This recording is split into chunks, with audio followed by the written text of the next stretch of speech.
Good evening. Tonight we focus on relations between Sri Lanka and the United States of America, and to discuss 70 years of strong diplomatic relations.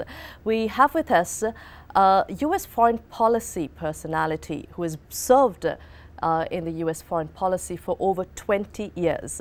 Over 2 decades of service, Ambassador of the United States of America to Sri Lanka and the Maldives, Ambassador Atul Keshap. Good evening and a warm welcome to our studios. Good evening, Indiwari, and good evening to all of your viewers. It's great to be here. It's an honor to have you here, Ambassador. I think 20 years of diplomatic service, a career diplomat. And here you are in Sri Lanka. I think for over 10 years you've been specializing in South Asia, working on affairs related to our region. And here you are in Sri Lanka, and we're indeed honored to have you here at our studio. So let's talk about your experience in Sri Lanka. I've had a great time. There are so many memories. I first came here in 2006, and I was here for a very short stay for a conference. And I remember landing in Colombo late at night. All the flights come late at night, and it was very dark, and there was a lot of checkpoints on the streets on the way into the capital, and checking into a city very much sort of caught in the teeth of war. And I remember at the time that it was an incredibly beautiful city with the ocean right here on the doorstep. And I really enjoyed my stay, and I in fact brought my family back in 2007 for a very brief vacation. And I never thought I would ever serve here or have the privilege of being the American ambassador here, but it has been so much fun. My family and I have really enjoyed living in a Sri Lanka that is democratic, free, prosperous, with human rights for all, a post-war Sri Lanka that is working to achieve a bright future. We've taken full advantage. We've gone all over the island, and I felt very privileged to take my wife and my children and my broader family all over Sri Lanka. And I think from then to now you've seen a major transformation in the country. But let's talk about your family. You lived in Africa for a long time also, and your father is Indian, and here you're serving as an American diplomat. Diversity. It's a perfect American story. I have diplomats in my embassy from the West Indies originally, from Africa, from Europe, from all parts of Asia, Latin America. America is a country that is uniquely woven to be even stronger because of all of the diversity of threads that make up the American experience. I was born in Africa. I spent the first 10, 12 years of my life living in Africa, Asia, Europe.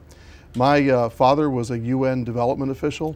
My mother had actually joined the Foreign Service of the United States in the 50s from her hometown of Newport News, Virginia. So for me, growing up in an international context felt very normal. As a kid, I went to school with children from 70 or more nationalities. So I love being an American diplomat. I think it's the greatest privilege of my life. And I love the fact that I get to be the ambassador here and share my enthusiasm for what makes America special. And one thing I love about Sri Lanka is it's also a diverse country. And I'll never forget watching the elections coverage of 2015 January. I was in the State Department, and my boss and I were watching on Twitter as all the updates came in.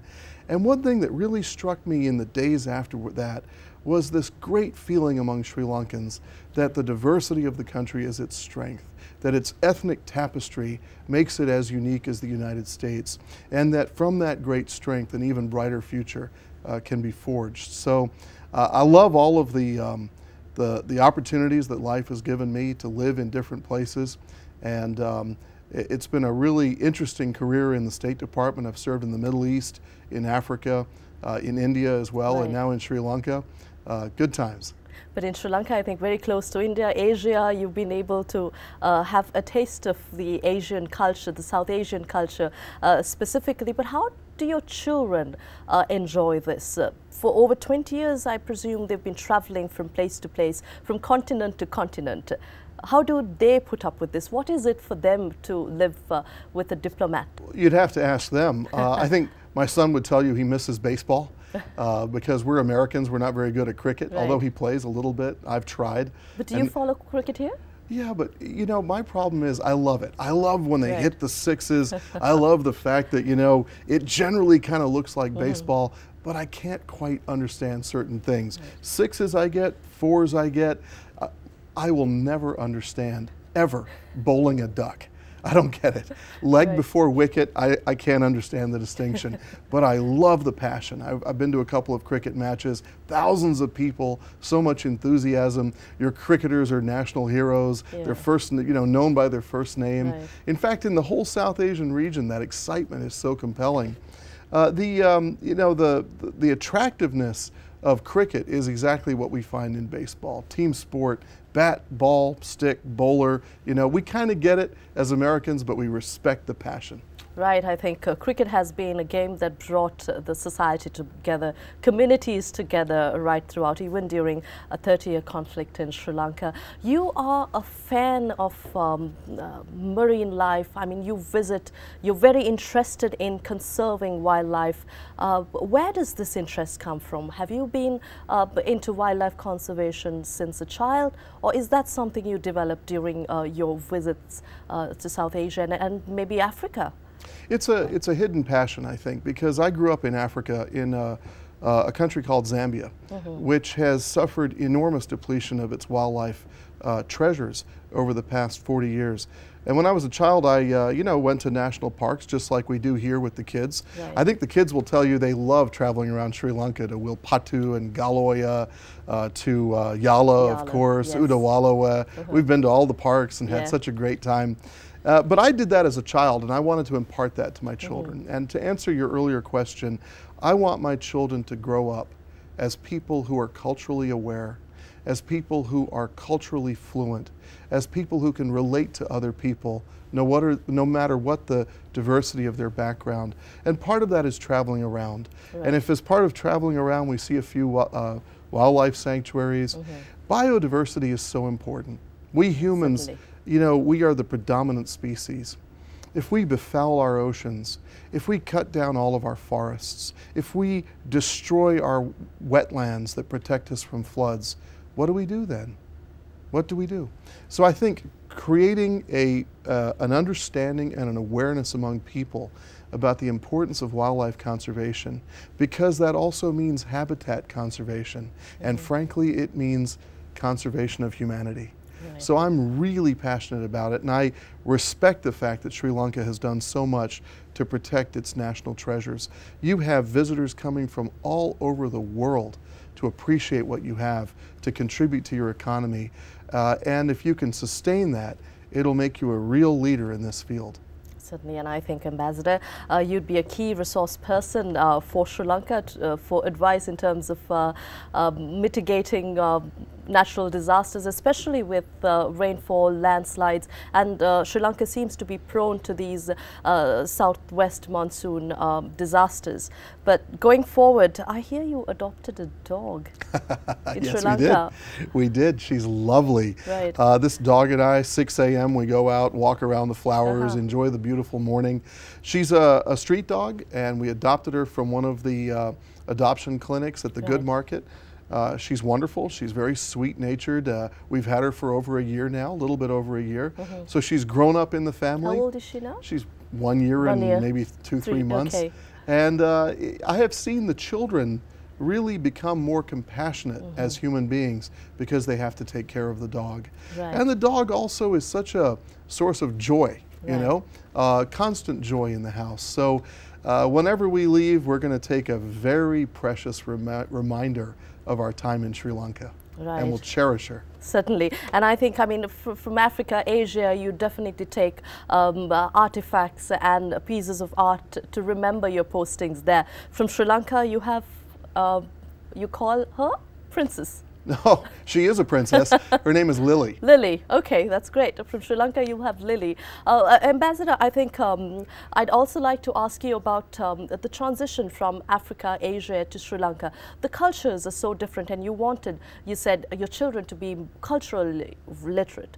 And in Sri Lanka, this culture is different from Columbus City, to the village and then beyond, the north and the south and the west and east. We are very much a culturally diverse country, just as the United States, but a smaller version. What have you got to say about your experience here in Sri Lanka, especially about people living together in the country and your observation? So I love Colombo. I absolutely love it. One of the things I love to do is get around to the older parts of Colombo, because, as I said earlier, this is a very strong tapestry of different cultures and different ethnicities and different religions. I give my visitors to the city my patented half-day tour, and I take them all around the town. We go to Gungarama, we go to the Red and White Mosque, we go to the Stone Temple in Petta, we go to the Old Dutch Church, the Wolvendal Church.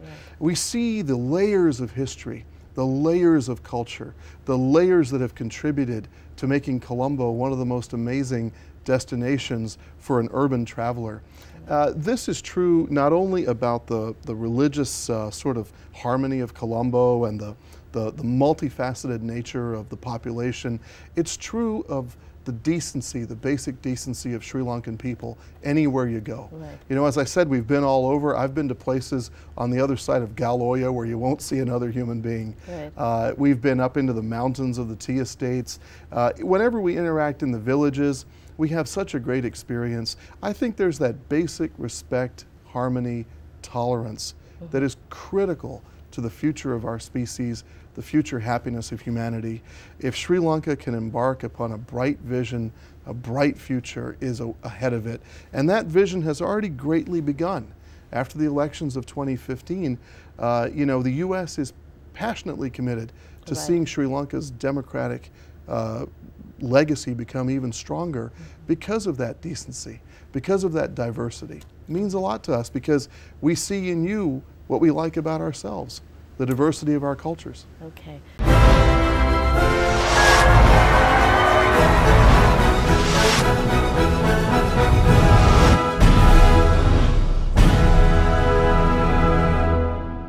We're discussing relations between the United States of America and Sri Lanka. Ambassador Atul Keshap is joining us on this discussion. Excellency, if you may talk to us about U.S.-Sri Lanka relations, 70 years of diplomatic relations, and I think we've seen some interesting developments over 7 decades. And you've been in Sri Lanka as you were posted in South Asia too. You overlooked regional affairs that also mattered to Sri Lanka and affected Sri Lanka. Well, you're absolutely right. This is the 70th anniversary of our bilateral diplomatic partnership. But I love the fact that the first Americans who came here almost 2 centuries ago. In fact, more than 2 centuries ago. We had Yankee clipper ships that would come here packed with New England pond ice from Massachusetts, and they would exchange the ice for Sri Lankan graphite. And that graphite went into pencils that school children used in New England, in Massachusetts, New York, Boston, over 200 years ago. Our first Americans to come here came in 1816. We opened our first diplomatic presence in 1850. We've had diplomatic relations and an incredibly strong partnership since 1948. One of the crucial things about the U.S. relationship with Sri Lanka is not only that it's very multifaceted, but for 60 years we've had a development partnership that totals over $2 billion in bilateral aid. And all of that has been grant aid. There hasn't been a loan in there. We don't ask for it back. We don't dictate terms of interest or anything like that. It is a gift of the American people to see Sri Lanka be a truly strong and stable democracy, a good partner for the United States, and a pillar of stability and prosperity and democracy for the entire Indian Ocean region. So our engagement has been in virtually every field of human endeavor in Sri Lanka, all of it essentially as an investment by the American people in the happiness of the Sri Lankan people, so all of them. Great. I'm sure there's been a major cultural transfer exchange since the 1800s. Ambassador, I think in the most recent years following the end of the conflict, American politics and policy has been more directed towards expecting Sri Lanka's expectations to comply with human rights standards. What are your views on Sri Lanka's current path to reconciliation? Well, Indiwari, thank you for this question.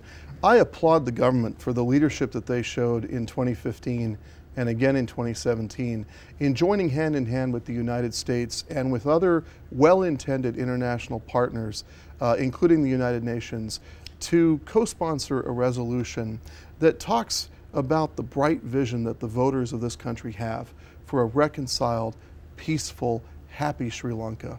A Sri Lanka where there could be no recurrence of conflict or hostilities. A country where everyone can achieve their full potential. And a country that can be a real pillar of stability and a beacon of democratic freedoms. After many, many decades of hard times, tragedy, loss of life, almost in every family, we believe in that vision that the voters imparted of a brighter future. And so as you look at the UN process, as you look at the American partnership, we want to walk with Sri Lanka hand in hand, all of the people of Sri Lanka, to see that brighter future come true. And we believe that in co-sponsoring the resolution, the government showed a very great deal of principle and courage and a very positive sense of what the people of this country can achieve. We applaud it, we support it, we have invested heavily to try to see our relationship expand because we want your country to succeed. And the government is taking steps. There are certainly many more steps that need to be taken, but it's a Sri Lankan-led and a Sri Lankan-driven process that I am confident will lead to healing and a brighter future. Great. And Ambassador, I think the view about American policy towards Sri Lanka is divided within the country. There's an opposition and there's also pro-American policy group. But if we talk about where the aid goes in Sri Lanka, I understand that over $2 billion of aid have been diverted to develop Sri Lanka at various sectors. But if we talk a little about that and also about what expectations America has, you did mention that you have no conditions. Yes, but as I did mention, there is a divide in terms of views. How do we address this? I think we really have a very positive vision, and we stick with that vision. I'll tell you where our aid goes. You know, there are a lot of things in the newspapers. I won't address those directly. I'm going to tell you where our aid goes. We are setting up a program that will ensure that young people in this country are empowered to develop a brighter future through entrepreneurship. We're going to set up offices in Kandy, in Hambantota, and Jaffna for young people to get the tools they need to empower themselves and create new businesses. We just launched the other day with the Prime Minister a dairy program that's going to help small farmers all around the country to boost their milk yields, increase dairy production for the whole country, reduce imports, and frankly, boost nutrition. Right. You know, we have a program to help rural economic growth, including job growth all around the rural areas of this country. If Sri Lanka isn't prosperous, it can't achieve that bright vision of the future that the voters have dictated for their leaders. So our aid is very much at the grassroots. We believe in empowering people to help themselves, and this builds on a strong legacy of aid that was in infrastructure, in healthcare, in irrigation, and in so many other places that have helped build the modern and relatively prosperous country of Sri Lanka today. So I'm very proud of our record. We think very carefully about how we engage. We do it respectfully and with full collaboration and partnership with the government of Sri Lanka and the people of Sri Lanka. And we're good friends. We don't ask for anything back. Right. And if we talk a little more about Geneva and the UNHRC, I think this is something Sri Lankans speak about when we talk about the US post-conflict. Ambassador, I think the Prevention of Terrorism Act, this was something that the US was very keen on and very observant. What are your thoughts now? So I want to applaud the government for having done a lot of things that are very important. And you know, tone is so important in life. When this government came into power, I was amazed to be one of the people privileged to be in the stands at the Independence Day in 2016, after I got here as an ambassador. And I saw people, grown people, weeping to see the national anthem sung not just in Sinhala, but in Tamil as well, and for the first time at a state function in almost 50 years. And that is the power of reconciliation. That is the power of healing after so much trauma and tragedy. I look at the Office of Missing Persons. I look at the Right to Information Act. I look at all of these initiatives to enhance democracy, enhance transparency, empower the citizen, ensure the freedom of the media, to ensure that people have freedom of conscience, to guarantee their basic freedoms, to ensure rule of law. These things are so important. So the PTA, or what, the Prevention of Terrorism Act, and however it evolves within your system, is something that not only the U.S. but also other partners, like-minded partners, but also the Sri Lankan government has committed to through the UN process.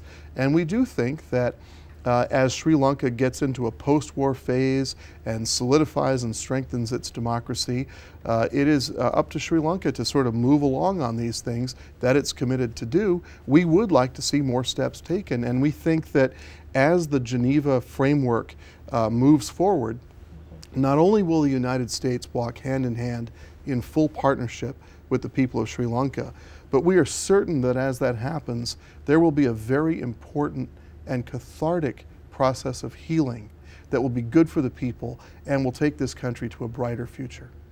Right. Ambassador, I think before we go in for a short break, I'd also like to speak a little about aid. Again, I think the United States, the largest trading partner for Sri Lanka, that's where most of our exports go to and where foreign exchange is indeed. From. And disaster relief, I see that $85 million for disaster relief have been spent over the years by the American government. But if we also talk about efforts for reconciliation, would aid be allocated for efforts to support reconciliation, to bring communities together? I understand that most of the efforts from the $2 billion that have been spent over the 70 years have been diverted to empowering rural life and youth empowerment. But is there anything specific that the U.S. looks at in terms of reconciliation? Indiwari, that's a great question, and you've thrown a lot of important contexts, or rather questions on the table. Here's what I would say. Whether you look at American aid or European aid or aid from the World Bank or the ADB, which is loan aid, as opposed to grant aid, which is what America gives, and we're the #1 grant aid partner, our aid is virtuous. It is deployed in full consultation with the government and with the people. It is designed for positive impact. It is transparent, and the highest levels of ethics and transparency come along with our aid. We ensure that because those are our values. And so my feeling is, in all of the various places where we're trying to help, including in the areas of reconciliation, what you can be assured of and what viewers can be assured of is that aid from these like-minded countries, including the United States, is always going to be virtuous. It's always going to be with the well-being of the Sri Lankan people first and foremost, transparent and ethical. And in some cases where it involves loans, like from the ADB, the Asian Development Bank, or the World Bank, it'll be on terms and that are extremely concessional and frankly take into account the business value or the rate of return that could be expected in investing Sri Lanka's money into that project. So I feel very good about the whole waterfront of bilateral aid by the U.S. and by a lot of our like-minded partners and friends. Right. Do you have plans, in fact, to divert these funds for development, the development process? Because something we talk about is tangible aid, to see tangible development. But is there any plan to fund roads, buildings, major developments from the United States? Well, we're in a discussion with the government about potentially concluding a Millennium Challenge Corporation partnership. And this is an ongoing discussion. It involves a very detailed analysis of where the needs are as defined by Sri Lanka and by the government of Sri Lanka. Once we get to a point of definition, we can announce something, but we have to keep talking. If we get there, it'll be one of the, I think it'll be the largest grant aid ever given to this country. Right. And it could be really transformative in helping Sri Lanka move to the next level of development. The issue I think that you're also asking about is about sort of how we go about it. Let me give you one example of impact. Very quietly, as part of our ongoing disaster relief assistance, we have been helping with the Disaster Management Ministry on detection of landslide risk, working to ensure that people who live in vulnerable areas can get the warning they need to move out in times of heavy rainfall. That is not a perfect process. It's not an exact science, but we do it because we want to try to save lives, and we recognize the need.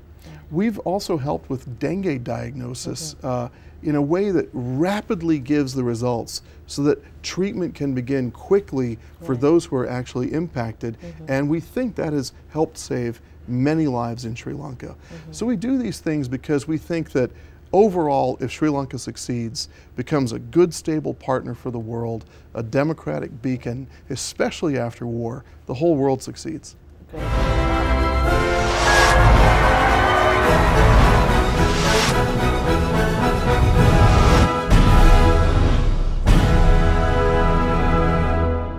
Your Excellency, I think we've been talking about American aid, American culture in Sri Lanka, but something very important is how American businesses have been operating within Sri Lanka and been a part of the development of this economy. Before we talk about ongoing businesses, what challenges do you think for incoming investments, foreign direct investments to Sri Lanka? Because I'm sure there are many American countries who wish to set up their ventures here. That's a great question. You know, we've been an Indo-Pacific country for a couple of centuries, and I love the fact that we've had business people coming here for 200 years. Our American business presence here goes back in the modern era at least 60 years. And as you mentioned earlier, we are the #1 export destination for Sri Lanka. I think it's something like $3 billion in exports a year that support tens of thousands of jobs here. We would love to see that become more of a bilateral two-way trade. One of the things that I would really like to see growth in is the amount of American businesses that can work here and contribute to the prosperity of your country and my country. Our companies bring world-class values of transparency, of ethics, of environmental responsibility, of managerial excellence, technological and design innovation. One thing that perhaps your viewers might not be aware of, Indiwari, is that our companies worldwide are subject to the Foreign Corrupt Practices Act. It's a law in the United States that makes it criminally sanctionable for them to engage in any corrupt practices or bribery with any foreign officials. As a result of this law, which very much is in keeping with American values, our companies make sure that they do not engage in any untoward activity. And when they look around the world with all of the money that they have to expand their operations, to enhance shareholder value, to build mutually profitable expansions, they look for business ecosystems that are high trust, that have very clear rules, that have quick arbitration and impartial arbitration of disputes, that have a degree of stability, that have a degree of predictability, that have an ethical ecosystem where there isn't any expectation of favors outside the deal, because that scares our companies off. So our companies go where they feel that there's a level and fair playing field where they can operate within the very strict parameters of ethics that are required of them by the American government, by their shareholders, and by the American public. And when they do that, and I've been all over the world to 65 different countries. I was the U.S. Ambassador for Asia-Pacific Economic Cooperation. When American companies settle into a country, they bring these high standards and they lift the standards of the entire economy. So we have world-class American companies that are here. I'd like to see more of that happen. I would like to see those standards that we like really be available to our companies. And frankly, I think with regard to transparency and corruption in Sri Lanka, more could be done. And we would love to see the government continue to take steps on strengthening rule of law, enhancing transparency, cleaning up the sort of the level playing field to make it easier for all to access. I think the government's leadership on opening up the economy, on sort of recognizing that countries like Vietnam or Malaysia or Singapore have moved ahead and that Sri Lanka needs to catch up is actually really good. It's not easy. A lot of people will complain, especially those who have sort of, you know, a pretty good thing going, but it holds the whole country back if the government protects certain champions, because it restrains people from achieving their full potential. It keeps wages low, and so my feeling is a little more opening up, a little more sense of competition of how Sri Lanka stacks up in the broader region would be very helpful. And I see the government taking steps, and I see the rhetoric coming from ministers, and I think they're on the right track. Right. But more could be done. What do you think is the sentiment of the American people and the American businesses who look at Sri Lanka as a possible business place? Do you think they are convinced about Sri Lanka's efforts to tackle corruption and to create an ethical place for businesses? Ours is a very laissez-faire system. That means that the government establishes the rules of the market, and then the market basically functions, and those who do well succeed and those who don't do well fail.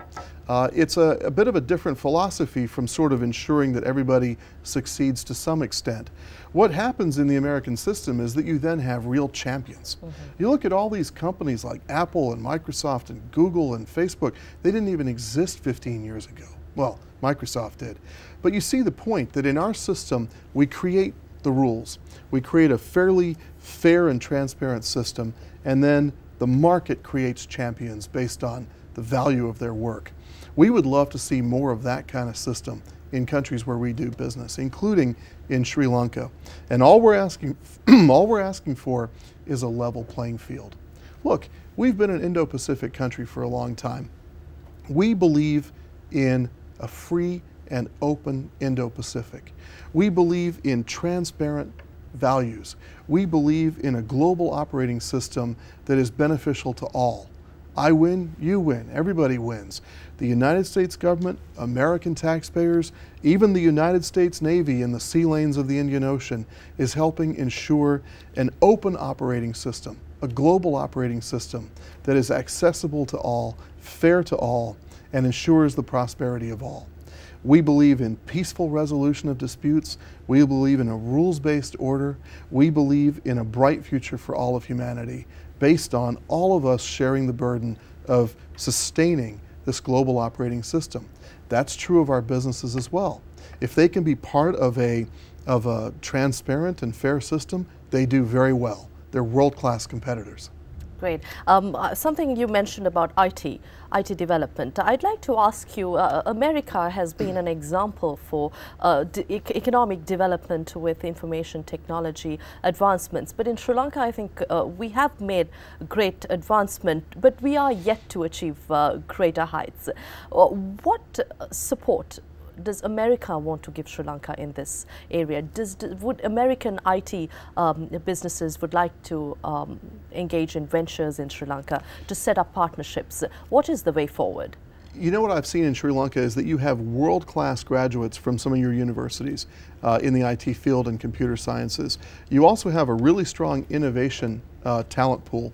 And what I'm seeing in the IT space is that Sri Lankan companies can't scale up the way that, say, Indian companies can do. And they don't necessarily have the skills that the Filipinos bring in the BPO segment.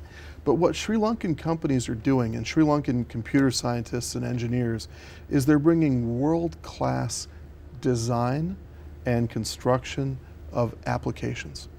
And this can be front side of the business or middle or back of the business, but what they're doing is really, really, really neat.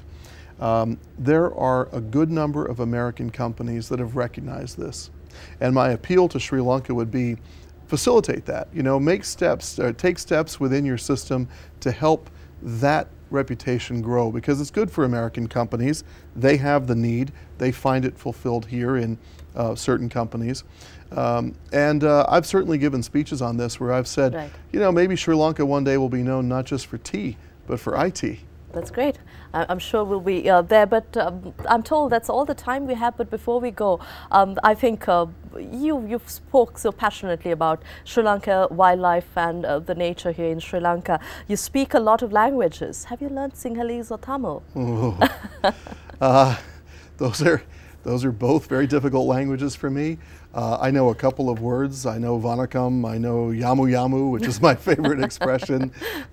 It's been great living here. I really wish I had had the time to learn both of the languages before I came. I think it would have made for a much more rich experience. But the memories are marvelous. This is a great country. It has a bright future. And we look forward to another 70 years of U.S.-Sri Lanka partnership. So Indiwari, thank you very much. Thank you very much, nice and Ayubowan. Ayubowan. Thank you. Thank you, Ambassador. We had with us His Excellency Ambassador Atul Keshap, the U.S. Ambassador to Sri Lanka and the Maldives, joining us tonight. We hope you enjoyed the show. Have a pleasant evening.